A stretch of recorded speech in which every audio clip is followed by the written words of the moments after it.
ఏమైతుంది జోల నాయకు నీకు? మేనమావ. కాస మేనమావ. అంటే మీ అమ్మ తోడ? మా అమ్మ తోడ. అంతేనా? నువ్వు జోల నాయకు ఏమైతావు? మనోడు. మన పెద్ద మనోడా? పెద్ద మనోడు. అంత ఎన్ని సంవత్సరాలు ఉంటాయి ఆయన? 110 ఉంటాయి. నువ్వు 110 సంవత్సరాలు ఉంటాయా? 110 అనేది ఒకటి. అంటే మీ మేనమావ కనుక నీకు మొత్తం తెలుసు.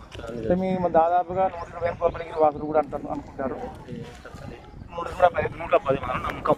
ఆయన ఇంతకాలం బతకడానికి కారణం రహస్యం ఏంటిది? అంటే అది ఆయనకు బలం, తిండి. అంతేనా? ఇంట్లో నుంచి తిండి తిన్నాడు, రొట్టెలు తిన్నాడు, తాటిపళ్ళు చీకిండు, గుడాలు తిన్నాడు, కళ్ళు తాగిండు, అన్ని చేసిండు. ఒకరిని తెరుగు పోలే, ఒకరిని జోలికి పోలే, ఒకరిని ఏరియాకి పోలేదు. పుండాకూరు ఈ మంచి చెడ్డ పనులు అయితే లేవు ఆయన కాడ. అది ఆ జిగి అదే పని చేసింది. అది కూడా ఇప్పుడు సావపోవు అని ఒక కారణం ఎట్టొచ్చిందంటే, ఒకటి మా మనోడు కొద్దిగా ఇబ్బందులు పడ్డాడు. ఇబ్బందులు పడటం వల్ల ఏడ్చిండు. ఇంకా బతుకు. ఆయనకు మొఖాలు గిట్ట దగ్గరికి వస్తాయి, కూకునేటోడే. మొఖాలు కూడా నడతాడు, చేపలు కుక్కొని తినేటోడే. కానీ మా అల్లుడిని కొడుకు మా మనోడు మన కొద్దిగా బాగా రంది పడి నా మనోడికి దెబ్బలు కొడతారని చెప్పి రంది పడ్డాడు. బతుకు ఇంకా. కానీ ఈ అతని సంరక్షణ అనేది ఇతని పరిధిలో పెద్ద మనోడా? పెద్ద మనోడు. ఈయనే మొత్తం సాధి. ఈయనే రామచంద్ర పెద్ద మనోడు. ఏ కొడుకు చూడలే, ఎప్పుడు చూడలే.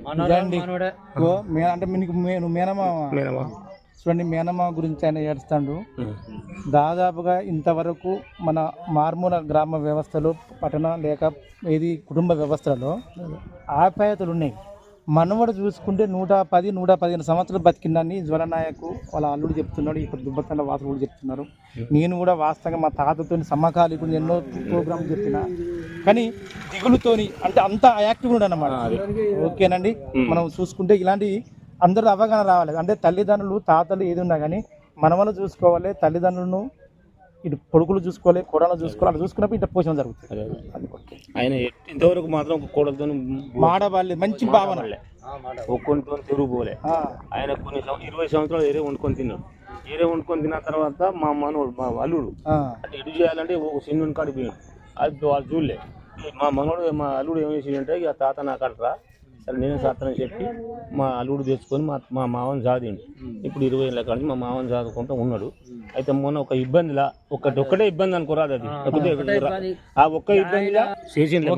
సేవ చేసిండు అంటే చేసిన అంత పుణ్యం పై చూస్తాడు. ఓకే, దానం ఉంటారా? వస్తాం. ఒకటి మా తమ్ముళ్ళు వస్తారు ఇప్పుడు.